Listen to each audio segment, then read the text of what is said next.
നമസ്കാരം, പ്രവാസി മലയാളിയിലേക്ക് സ്വാഗതം. യൂറോപ്പിലേക്ക് ചരക്കുമായി പോയ ഷെഹ്റെ കുർത്ത് എന്ന ഇറാനിയൻ കപ്പലിന് നേരെ അടുത്തിടെ ഉണ്ടായ ആക്രമണത്തിന്റെ ഞെട്ടൽ മാറാതെ ഗൾഫ് രാഷ്ട്രങ്ങൾ. ആക്രമണത്തെ തുടർന്ന് കപ്പലിൽ ചെറിയ അഗ്നിബാധ രൂപപ്പെട്ടുവെങ്കിലും ആർക്കും പരിക്കില്ല എന്നാണ് ലഭ്യമാകുന്ന വിവരം. അന്താരാഷ്ട്ര സമുദ്ര സുരക്ഷാ മാനദണ്ഡങ്ങളുടെ നഗ്നമായ ലംഘനമാണിതെന്ന് ഇറാൻ ആരോപിക്കുകയുണ്ടായി. ഇതുകൂടാതെ ചരക്ക് കപ്പലിന് നേരെയുണ്ടായ ആക്രമണത്തിന് തിരിച്ചടി ഉറപ്പാണെന്ന് ഇറാൻ മുന്നറിയിപ്പും നൽകി. ഇതുമായി ബന്ധപ്പെട്ട് എല്ലാ മുന്നൊരുക്കങ്ങളും പരിഗണനയിലുണ്ടെന്നും ഇറാൻ വിദേശകാര്യ മന്ത്രാലയം മുന്നറിയിപ്പ് നൽകി. ഇസ്രായേലാണ് കപ്പലിന് നേരെ ആക്രമണം നടത്തിയതെന്ന് ഇറാൻ കഴിഞ്ഞ ദിവസം കുറ്റപ്പെടുത്തിയിരുന്നു. അമേരിക്കയുടെ പിന്തുണയോടെ കപ്പലുകളുടെ സുരക്ഷ തകർക്കാനുള്ള ഇസ്രായേലിന്റെ ആസൂത്രിത നീക്കമാണ് നടന്നതെന്നാണ് ഇറാന്റെ കുറ്റപ്പെടുത്തൽ.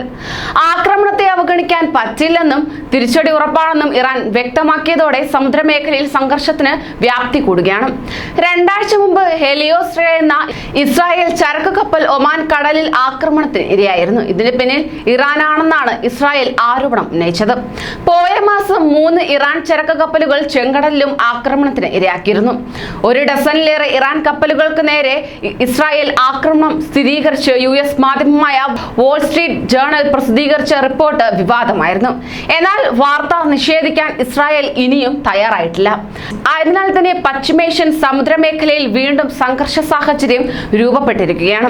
മേഖലയിൽ ഇസ്രായേലും മറ്റും ഉയർത്തുന്ന സുരക്ഷാ ഭീഷണിക്കെതിരെ അന്തർദേശീയ സമൂഹം ഉണർന്ന് പ്രവർത്തിക്കണമെന്ന് ഇറാൻ ആവശ്യപ്പെടുകയുണ്ടായി.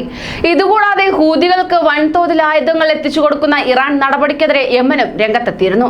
ഇറാൻ ചരക്ക് കപ്പലിന് നേരെ വീണ്ടും ആക്രമണം നടന്ന സാഹചര്യത്തിലാണ് ശക്തമായ പ്രതികരണവുമായി തെഹ്റാൻ രംഗത്ത് വന്നത്. കപ്പലുകൾക്ക് നേരെ ഉണ്ടായ ആക്രമണം ഇസ്രായേൽ എന്നത് നിഷേധിച്ചിട്ടില്ല. സമുദ്രമാർഗമുള്ള ഇറാന്റെ എണ്ണക്കടത്ത് തടയാൻ സാധ്യമായ എല്ലാ നീക്കവും നടത്തുമെന്നും കഴിഞ്ഞ ദിവസം ഇസ്രായേൽ പ്രധാനമന്ത്രി നെതന്യാഹു വ്യക്തമാക്കിയിരുന്നു.